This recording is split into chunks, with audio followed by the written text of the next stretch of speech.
నీళ్లున్న చెరువు దగ్గరికే కప్పలు చేరుకుంటాయి.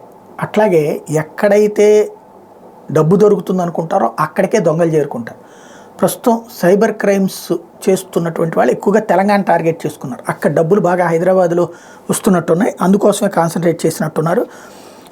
టోటల్గా సైబర్ నేరాల్లో దేశవ్యాప్తంగా చూస్తే తెలంగాణ నెంబర్ 1గా ఉంది. తర్వాత స్థానాల్లో మహారాష్ట్ర, బీహార్, ఉత్తరప్రదేశ్ ఉన్నాయి. దేశవ్యాప్తంగా జరుగుతున్న సైబర్ నేరాల్లో తెలంగాణ అగ్రస్థానంలో ఉందని కేంద్ర హోంశాఖ నివేదికలు వెల్లడించింది. Cyber blackmailing, online bank మోసాలతో పాటు ఫేక్ న్యూస్ వ్యాప్తి కేసులో కూడా తెలంగాణ టాప్లో ఉందని పేర్కొంది. National crime records bureau, national cyber crime reporting portal ఆధారంగా కేంద్ర హోంశాఖ 2022 సంవత్సరంలో దేశంలోని 10 రాష్ట్రాల్లో జరిగిన సైబర్ నేరాలను పరిశీలించి తాజాగా రిపోర్ట్ తయారు చేసి దీని ఆధారంగా సైబర్ నేరాలకు అడ్డుకట్ట వేసేందుకు చర్యలు తీసుకోబోతోంది. హోంశాఖ రిపోర్టు ద్వారా వెల్లడైన వివరాల ప్రకారం తెలంగాణ, మహారాష్ట్ర, బీహార్, ఉత్తరప్రదేశ్లో సైబర్ నేరాలకు హాట్స్పాట్లుగా ఉన్నాయి. సోషల్ మీడియాలో ఫేక్ న్యూస్ వ్యాప్తి చేసిన కేసులో తెలంగాణ, మధ్యప్రదేశ్, మహారాష్ట్ర, తమిళనాడు, ఉత్తరప్రదేశ్లోనే ఎక్కువగా ఉన్నట్టు తేలింది. 2022 దేశవ్యాప్తంగా 230 ఫేక్ న్యూస్లు కేసులు నమోదయ్యాయి.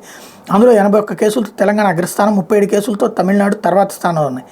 క్రెడిట్ కార్డు, ఏటీఎం మోసాలు తొలి 2 స్థానాలు బీహార్, తెలంగాణ ఉన్నాయి. దేశవ్యాప్తంగా క్రెడిట్ కార్డు మోసాలు మొత్తం 1665 నమోదయ్యాయి. ఇందులో 562 కేసులతో బీహార్ మొదటి స్థానంలో, 535 కేసులతో తెలంగాణ 2వ స్థానంలో ఉంది.